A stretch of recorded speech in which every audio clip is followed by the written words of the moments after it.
Hello guys, this is Navneet Mahant. आज हम पढ़ने वाले हैं farm management, production and resource economics. और आज का हमारा टॉपिक है फार्म मैनेजमेंट।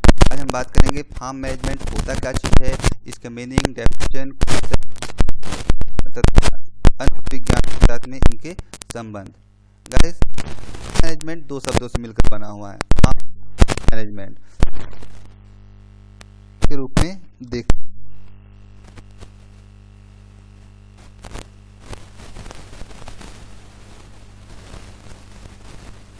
उपकरण एवं पूंजी है।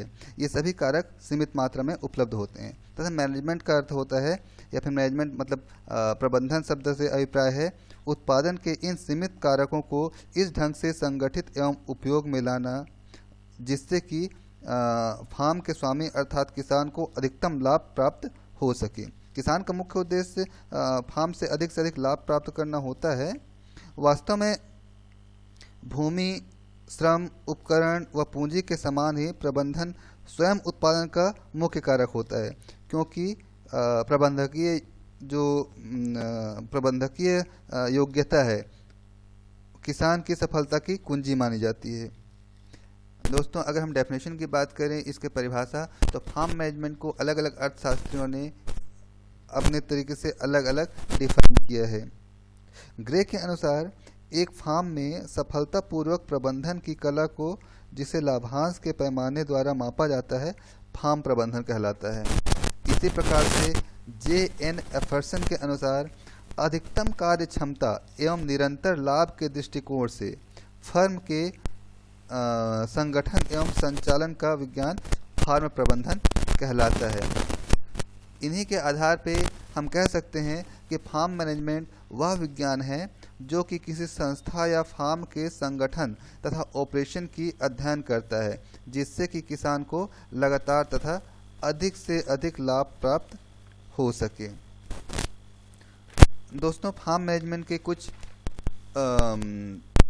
उद्देश्य होते हैं, निश्चित उद्देश्य जिसके आधार पे हम फार्म मैनेजमेंट करते हैं, जैसे कि कृषि उत्पादन में लागत और आय व्यय के पारस्परिक संबंध का ज्ञात करना, विभिन्न उद्यमों के संयोजन की सापेक्षिक उपयोगिता व क्षमता का अध्ययन करना, फार्म के लिए सर्वश्रेष्ठ लाभदायक फसल उत्पादन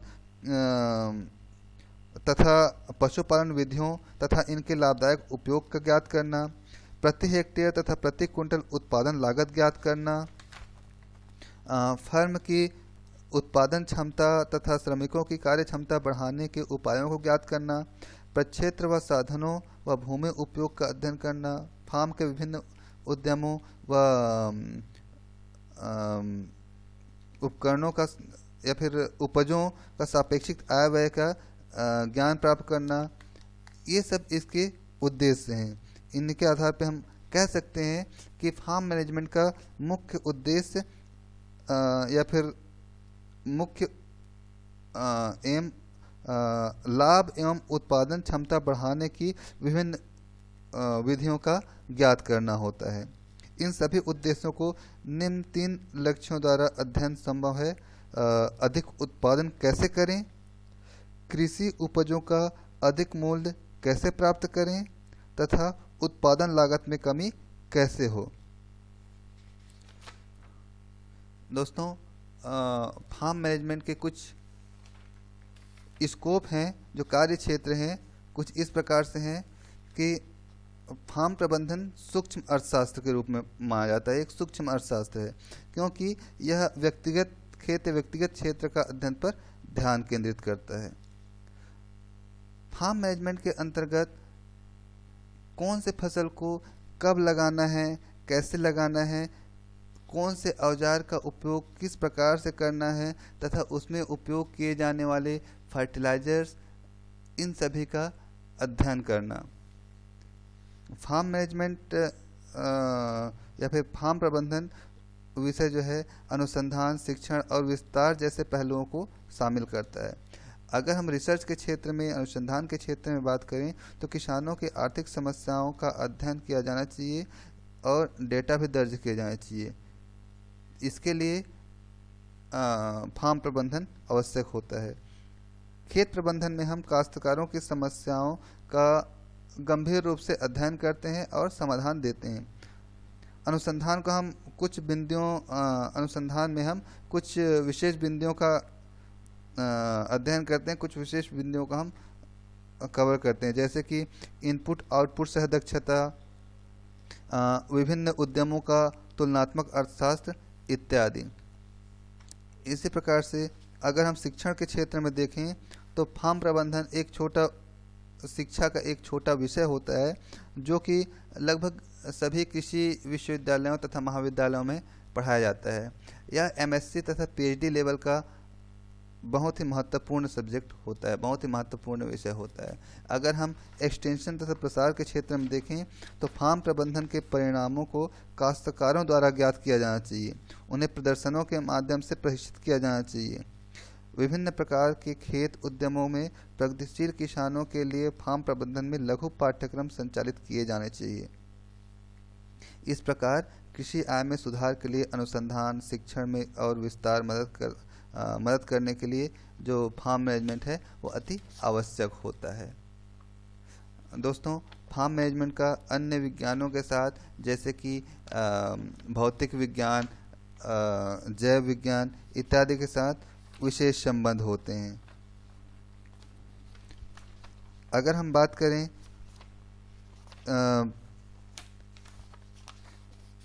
इसका फार्म मैनेजमेंट का भौतिक एवं जैव विज्ञानों से संबंध, तो इसके अंतर्गत आते हैं, भौतिक एवं जैव विज्ञान के अंतर्गत सस्य विज्ञान, उद्यानिकी, मृदा विज्ञान, कीट विज्ञान, पादप रोग विज्ञान, पशु विज्ञान इत्यादि। तो दोस्तों, अगर सबसे पहले हम बात करते हैं मृदा विज्ञान की, तो मृदा का ज्ञान एक प्रबंधन के लिए सिंचाई तथा निकासी समस्याओं के समाधान हेतु आवश्यक होता है। उर्वरक की अनुकूलतम मात्रा जो विभिन्न फसलों को उगाने में प्रयोग में आती है, बिना मृदा परीक्षण के असंभव है। अतः मृदा विज्ञान व फार्म प्रबंधन का जो है आपस में बहुत ही गहरा संबंध होता है। अगर सस्य विज्ञान की बात करें तो सस्य विज्ञान पौधों में या फिर पौधों के किस्म तथा व्यवहार का ज्ञान प्रदान करती है। विभिन्न फसलों की जुताई हेतु व्यवहारिक तकनीकी का ज्ञान, बुआई की उपयुक्त गहराई का ज्ञान, पंक्तियों की दूरी तथा पौधों के बीच दूरी का ज्ञान, पौधों की विकास के विभिन्न अवस्थाएं होती हैं, इन सभी का ज्ञान हमें सस्य विज्ञान से प्राप्त होता है। इसीलिए फार्म मैनेजमेंट के लिए सस्य विज्ञान का ज्ञान होना बहुत आवश्यक होता है। इसी प्रकार से जो कीट विज्ञान, पादप रोग विज्ञान तथा कृमि विज्ञान होता है, ये फसल उत्पादन में कीट बीमारियों से होने वाली हानियों तथा उससे बचने के उपायों का अध्ययन करता है। गाइस, पशुधन विज्ञान या फिर एनिमल हस्बेंड्री, एनिमल साइंस जो है, उद्यम फार्म व्यवसाय का विभिन्न स्तरों पर इसका उपयोग किया जाता है। भारतवर्ष में, इंडिया में शायद ही कोई किसान होगा जो बिना पशुधन के हो। छोटे से छोटा किसान, बहुत ही सीमित मार्जिनल फार्मर भी अपने फार्म में कुछ पशु जरूर रखता है, जिससे कि उसे एक्स्ट्रा लाभ प्राप्त हो सके। जैसे डेयरी फार्म, पोल्ट्री फार्म, ये सब पशुधन के अंतर्गत आते हैं। उद्यान विज्ञान की अगर बात करें तो यह हमें सब्जियों व फलों के कृषि फार्म का ज्ञान प्रदान करता है। ये फसलें पहाड़ी फार्मों की मुख्य फसलें हैं, जहां खाद्यान्न तथा अन्य फसलें उगाना इतना लाभप्रद नहीं होता।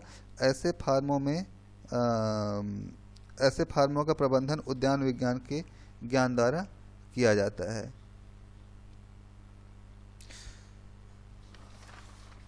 दोस्तों, अगर हम फार्म मैनेजमेंट का, फार्म प्रबंधन का सामाजिक विज्ञानों के साथ संबंध अगर देखें तो इनका फार्म प्रबंधन का अर्थशास्त्र, समाजशास्त्र, मनोविज्ञान, राजनीतिक शास्त्र भी बहुत गहरा संबंध है। किसान को एक सामाजिक तंत्र के अंतर्गत रहना व काम करना पड़ता है। इसके आधार पे हम कह सकते हैं कि यह सामाजिक विज्ञान का एक अभिन्न अंग होता है। अगर अर्थशास्त्र के साथ में संबंध देखें इकोनॉमिक्स के साथ में, तो अनुपातिक परिवर्तन का नियम, प्रतिस्थापन का नियम और सीमांत विश्लेषण, जहां आर्थिक सिद्धांत के यंत्र हैं, वहीं फार्म प्रबंधन विश्लेषण में इसका प्रयोग आवश्यक होता है। वास्तव में यह कृषि उत्पादन अर्थशास्त्र का महत्वपूर्ण अंग होता है। दोनों में अंतर प्रायः कठिन है, जहां उपभोग, उत्पादन, विनिमय, वितरण व राजस्व अर्थशास्त्र के विषय सामग्री कहलाते हैं।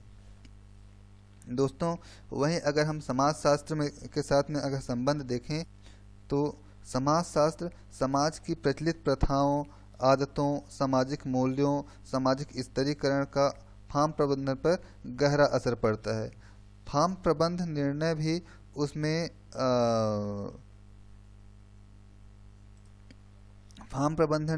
उसमें आश्रित नहीं रहते। जैसे सुअर पालन व मुर्गी पालन लाभदायक उद्यम होते हुए भी ब्राह्मण किसान इसे नहीं चला सकते। अगर मनोविज्ञान की बात करें, तो मनोविज्ञान मनुष्य की मनोवृत्तियों का अध्ययन करता है।